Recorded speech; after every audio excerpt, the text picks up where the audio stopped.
অস্বাভাবিক হারে নেমে গেছে ভূগর্ভস্থ পানির স্তর। অচল হয়ে আছে গ্রামের পর গ্রামের টিউবওয়েল। তাই সীমান্ত রেখার কাছের এক টিউবওয়েলই ভরসা 7 গ্রামের মানুষের। বলছেন 7 বছর ধরে পানি নিয়ে চরম সংকটে থাকলেও দেখার কেউ নেই। কেউ বালতি হাতে ছুটছেন, কেউ লাইনে দাঁড়িয়ে, আবার কেউ বা দাঁড়িয়ে কাঁধে ভার নিয়ে। এই দৃশ্য পঞ্চগড় তেঁতুলিয়ার সীমান্ত নদী মহানন্দা তীরের।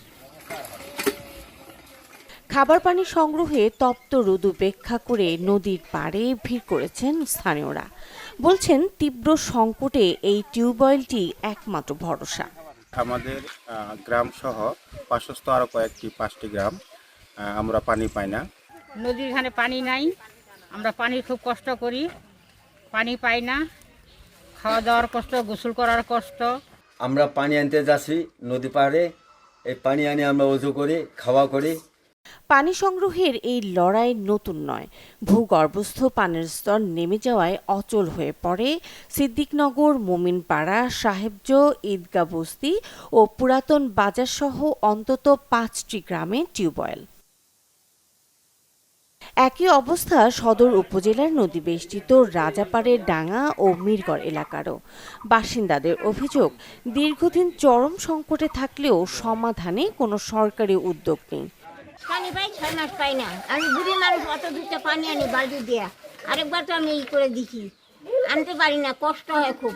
সরকারিভাবে যদি এটা পানি উন্নয়ন বোর্ড কিংবা জনস্বাস্থ্য প্রকৌশলী কিংবা এই দপ্তরগুলি থেকে যদি এটা আসলে স্থায়ী সমাধান করা হতো, তাহলে এই এলাকার মানুষ সুপেয় পানি পেত এবং সুস্বাদু পানি পেত।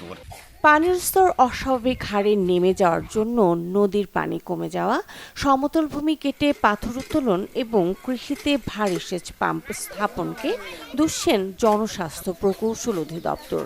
এই সংকটকে গুরুত্ব দিয়ে দেখা হচ্ছে বলে জানিয়েছে উপজেলা প্রশাসন। পানি পাচ্ছে না, তার একটা কারণ হচ্ছে আমাদের ভূগর্ভস্থ পাথর উত্তোলনের কারণে, এটা একটা কারণ হতে পারে। আর একটা হতে পারে ইরিগেশনের জন্য যেই গভীর যে অনেক নিচ থেকে পানি ওঠানো হচ্ছে, এটা হতে পারে। এটা হওয়ার কারণে হচ্ছে আর হচ্ছে নদীর যে পানি নিচে নেমে যাচ্ছে, শুষ্ক মৌসুমে নদীর পানি থাকে না, এই কারণে হয় কি আমাদের যে ওয়াটার লেভেল যেটা আছে, ওয়াটার লেভেলটা নিচে নেমে যায়। আর আমরা যে অগভীর নলকূপ করে থাকি, সচরাচর 25 ফিট যদি পানির স্থিতিজল নিচে নেমে যায়, আমরা অগভীর নলকূপ থেকে আর পানি পাওয়া সম্ভব না। আমরা প্রশাসনিকভাবে আমাদের দিক থেকে আমরাও সর্বাত্মক চেষ্টা করতেছি যেন এই জুনের মধ্যেই আমরা আমাদের ব্যবস্থা বাস্তবায়ন করতে পারি। আমাদের যে পরিকল্পনা আছে, আমরা যেভাবে মানুষের যে বেসিক নিড, যেটা এই সুপেয় পানির এই স্বল্পতাটা যেন দূর করতে পারি, এই বিষয়ে ব্যবস্থা গ্রহণ করছি।